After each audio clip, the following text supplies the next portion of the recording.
Hey friends, how are you all? So today in this tutorial we will discuss about React forms. So let's see further. So the forms are really important in any web design for login, sign up or whatever activity we want to do on our page. It is easy to make a form, but forms in React work a little differently. If you make a simple form in React, it works, but it's good to add some code to our form like JavaScript code so that it can handle the form submission and retrieve data that the user entered. HTML form elements work a little bit differently from other DOM elements in React because form element naturally keeps some internal state. For example, you can see on the screen there is a example. This form is a plain HTML and accept a single name. And this has a default HTML form behavior of browsing to a new page when the user submits the form. So if we want this behavior in React, it just works. But in most cases, it's convenient to have a JavaScript function that handles the submission of the form and has access to the data that the user entered into the form. The standard way to achieve this is with a technique called controlled component.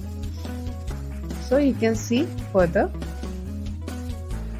So to do this, we can use the control component. So control component in simple HTML elements like input tag, the value of the input fields is changed whenever the user type. But in React, whatever the value user type, we save it in a state and pass the same value to the input tag as its value. So here its value is not changed by DOM. It is controlled by React state. This may sound complicated, but let's understand with an example.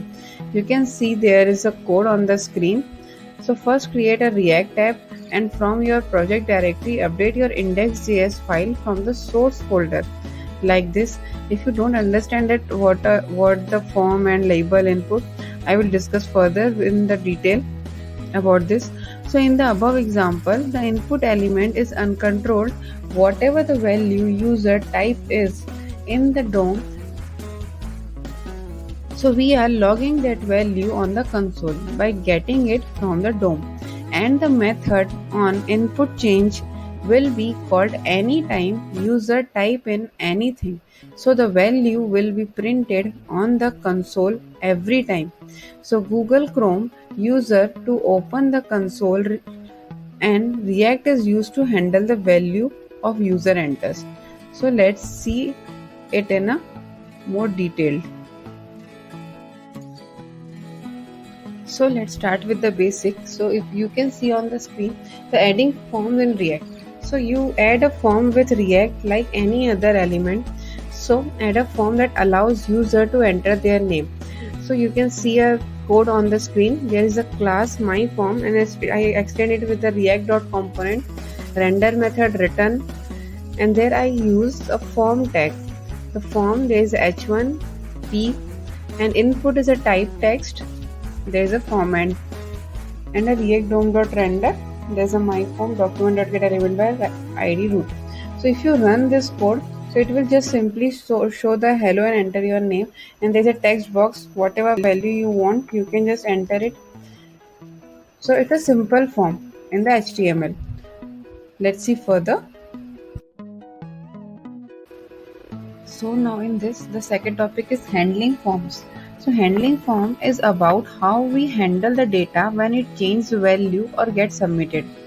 So in HTML, form data is usually handled by the DOM, that is a document object model. But in React, form data is usually handled by the components. So when the data is handled by the component, all the data is stored in a component state. So you can control changes by adding event handler in the onChange attribute. So there is an example on the screen. You can see Just add an event handler is the onChange attribute and let the event handler update the state object. There is a code, and there is some point to be noted here is you must initialize the state in the constructor method before you can use it. And the second is you get access to the filled value by using the event.targetValue syntax. So you can see on the code there is a class myFord extends the react.component. There is a constructor and super. It is necessary to use a super method in the constructor. So after that there is a this.setState. This.state is a username, and after that I use a myChange handler, and there is a arrow function event, and this.setState. The username is the event.targetValue. So whatever the value will be targeted, the value will be shown here. There is a render method return. There is a form, simple HTML, and there is a input. There is a type text, and on change this is a this.myChange handler. So whatever the value will be show in this area, it will be come from this. This is a myChange handler. As I say in the starting that I add an event handler in the onChange attribute. So let the event handler update the state object. If you run this example, the output will be like this. You can see on the screen there is a hello. Enter your name. There is a text area. If I write here, there is a learn code simply. So it simply show the output after the hello written on the output. So there is some important point.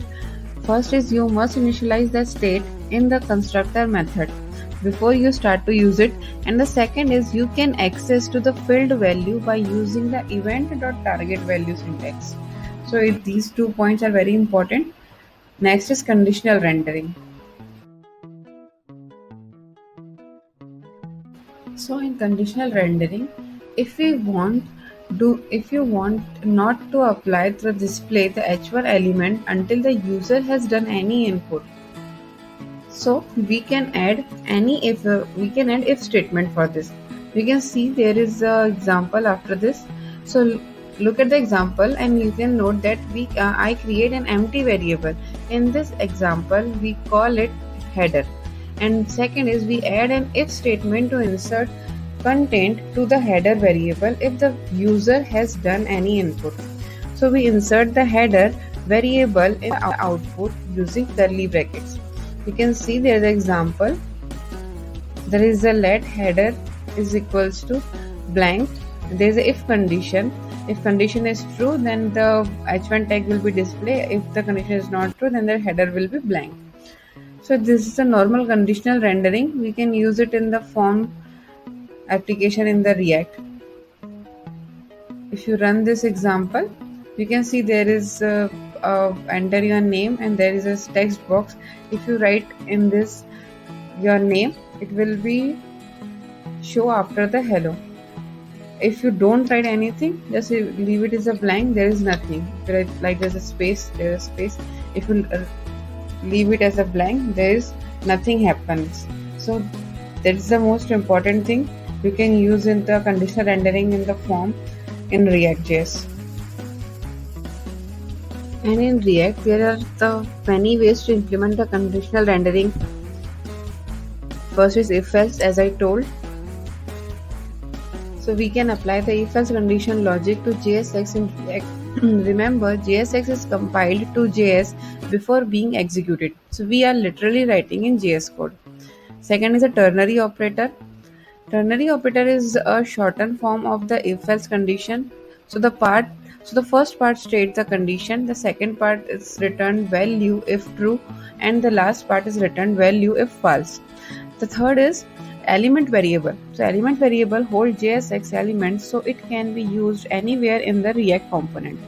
Element variable make your code easier to read and understand because it does away with multiple return statements in your components. And the last is the other is the AND operator. So the AND operator is used to check that both its left or right expression are true. If the expression resolve in true and the AND operator returns the evolution to right expression. The fifth is a return null. So we can set a component to return a null value instead of a JSX expression so that it would be evaluated but will not render anything. When null is returned by a component, it prevents React from mounting the component. So, uh, as mentioned, all the components returning null will not render. And I also explain this conditional rendering in my video playlist. You can just go through and check this in the detailed explanation with the example of every type. So just go and check, and the link is in the description.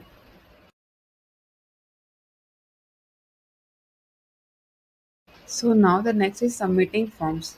So you can control the submit action by adding an event handler in the on submit attribute. So example you can see on the screen, add a submit button and an event handler in the on submit attribute. You can see on the code there is a my submit handler. There is a event. I use a prevent default in this to prevent the form from actually being submitted. So there is a alert you are submitting. If there is and there is a this dot set state, this handle will become work on when the form is on submit. So this dot my submit handler, this is the interlink. If you run this code, so there is a normal output hello, enter your name. But when you enter your name and you submit your code, when you submit your, so there is a normal output hello and enter your, when in the text area you write your name just like a learn code simply, so it will be show after the hello learn. And when I click on the submit button, so it will, there is a alert on the browser that you are submitting whatever the text you entered in that text area, it will be show on the alert box that you are submitting learn code simply, just like that. If you press the ok, then it will be show on the display.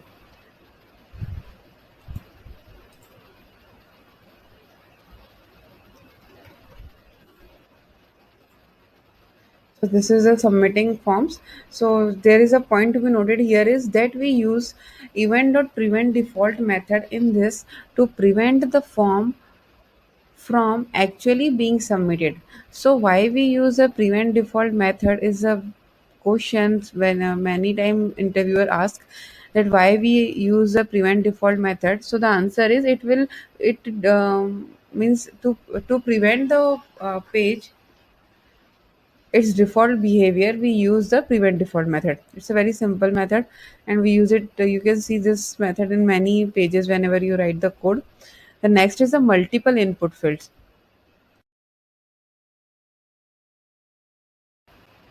So in the multiple input fields, we can control the values of more than one field by adding a name attribute to each element. When we realize the state in the constructor, use the field names. To access the field in the event handler, use the event.target.name and event.target.value syntax. To update the state in the this.setState method, use square bracket notation and around the property name. You can see on the example there is a form with two input fields in the constructor method, that there is a this dot state and the username and the age is I declared is a null. And in my event, my change handler, there is a let name and variable and this dot set state. And with the on change, there is a to handle this dot my change handler, this dot my change handler. If you run this example, you see there is a two text area, enter your name and enter your age. So in the both text area, first is the enter your name. In the enter your name, you write the your name. If I write the learn code simply, and in the text area, enter your age. If you write, for example, your age, or other than your age, like if you write any alphabet ABC, so it will take. If you want to add some condition here, so what we do we will do the validate form input. So for validating form input, when the user is typing, or you can wait until the form gets submitted. So when you fill in your age, you will get an alert if the age field is not numeric. For this, you have to use the if statement in this, that the if statement, and in that you have to write the alert that your age must be a number. If you can also add the error message in your code. So error message in alert boxes can be annoying. So let's make an error that is empty by default but displays the error when the user inputs anything invalid. So when you fill in your age as a not numeric, an error message should be displayed. So for this also you have to use the conditional rendering. If condition is true, then the age will be displayed, other than the error will be displayed on the alert that your age must be a number. So let's see further. The next is text area. The text area element in React is slightly different from ordinary HTML. In HTML, the value of text area was a text between the start tag text area and the end tag text area. But in React, the value of text area is placed in a value attribute. So you can see on the example a simple text area with some content initialized in the constructor. There is a description. The content of the text area goes in the value attribute. After that, there is a text area value. This dot state dot description. So this value of the text area will be get from the this dot state, the description which I declared in the after the super method. If you run this example, you will see on the output there is a text area. You can increase its size. In that there is a description is already written. The content of the text area goes in the value attribute. It comes from the this description which I write under the constructor super this dot state. There I write a description. This description is come from here. So it's a simple the text area.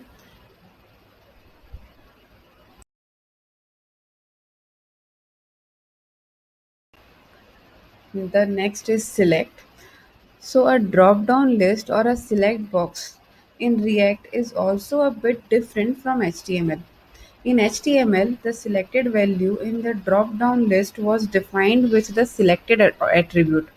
You can see there is a code HTML. There is a select.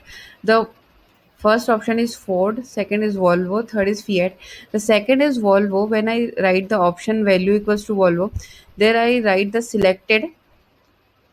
So in the drop down menu, the Volvo is automatically selected, means it's a by default value will be uh, selected by the drop down menu. So in React, the selected value is defined with the value attribute on the select tag.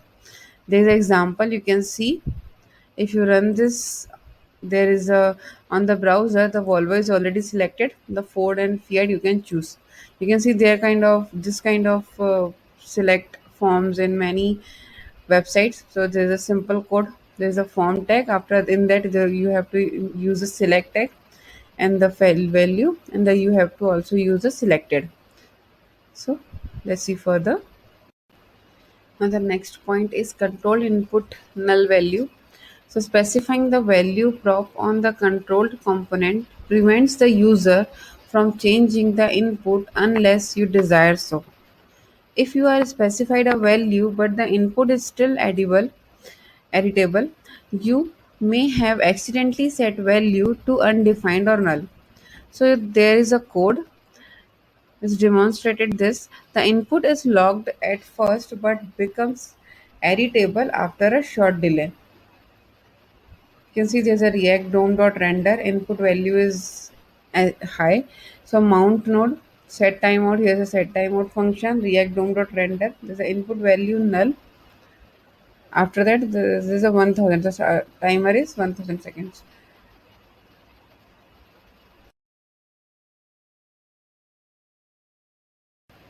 So almost every application needs to accept the user input at some point, and this is usually achieved with the vulnerable HTML form and its collection of input controls.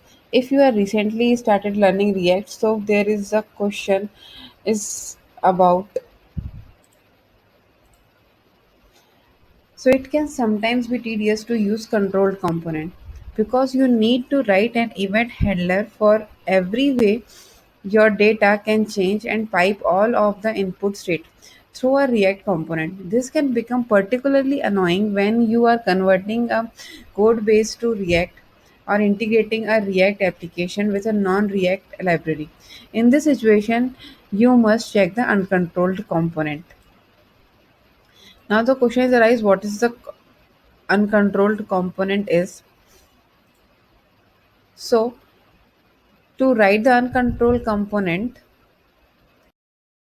or to write an uncontrolled component, instead of writing an event handler for every state update, you can use a ref to get from values from the DOM. There's a very big topic also. What is an uncontrolled component and why we use ref? I will discuss it in the very next video. But in this video, I am more discussing about the forms.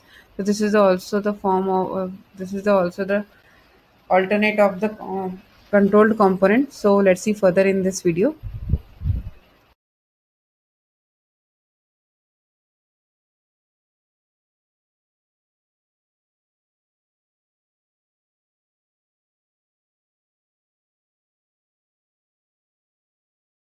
The best part about the React is you can use many library in it.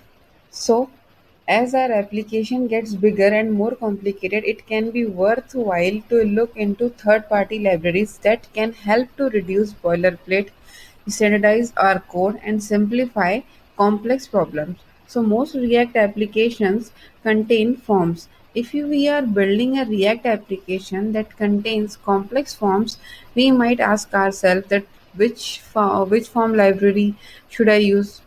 So only use a form library if it makes our life as a developer easier. So start your application without a form library.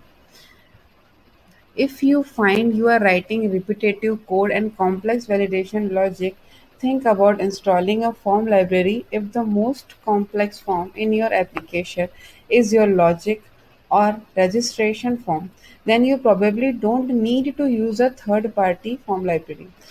So there's a point to be noticed. There's nothing. There's a three libraries you can use. The first is a React Hook form. So React Hook form is a relative newcomer to the React from library landscape. It takes a different approaches than its competitor. While other form library like Final Form or Form Link form make re-render on every change event. React Hook form embarrass uncontrolled form validation. This reduces your number of re-renders to the bare minimum. But first to start, if you don't familiar what are the React hooks, then you can see my playlist, and there is a one video about the React hooks, a detailed explanation about it. You just go and check this out. And so come to the point. So this also makes React hooks form more performant than its competitor. So however, unless you are making extremely complicated long forms, I don't believe that form library performance will make much of a difference from your users. So let's take a look at a React hook form. So to create this form, we use the three parameters written by our call to the use form hook. First is the handle, submit, register, and error. To create a form input with React hook form, your input must have two properties, a name and a ref. With register, we can register our validation rules and whether the field is required or not. We can also define our form's initial state by passing it as a parameter to the useForm hook. So React hook form has no external dependency and weighs in at only about 5 kb. If you are looking for a performant form library with minimum boilerplate, React Hook Form is a great choice. So let's see further. Next is Formic.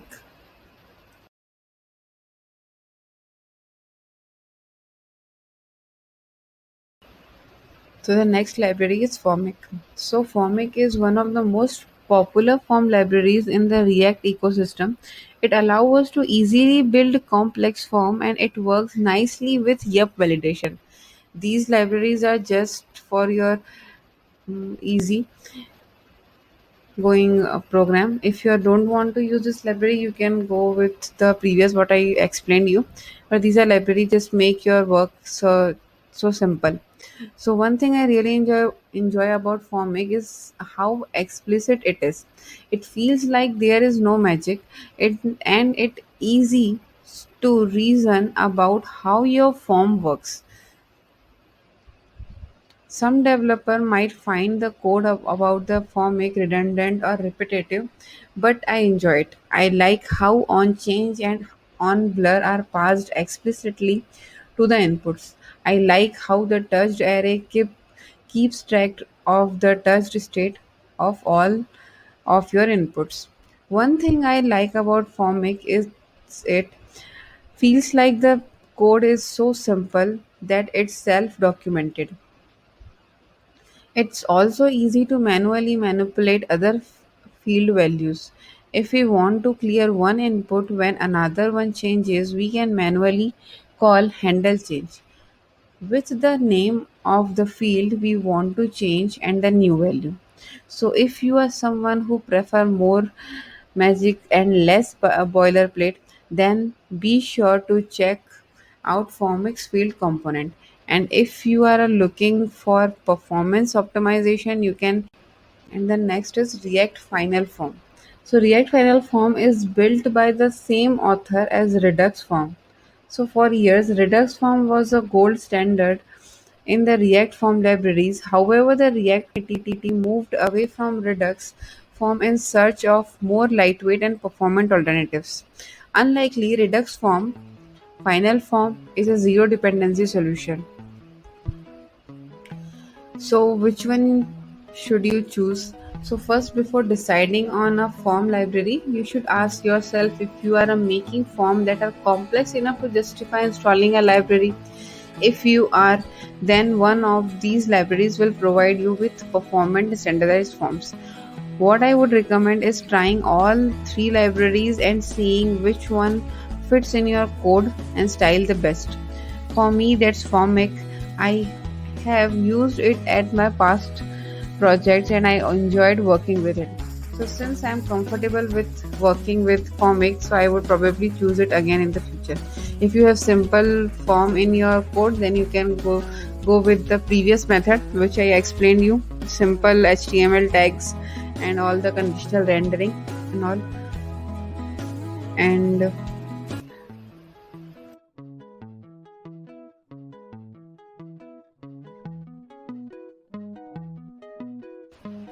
so if you like this video, then please share with your friends and subscribe for more upcoming videos. If you want more upcoming videos, then tell me the topics which you want more to discuss about that. Um, and see you on next video.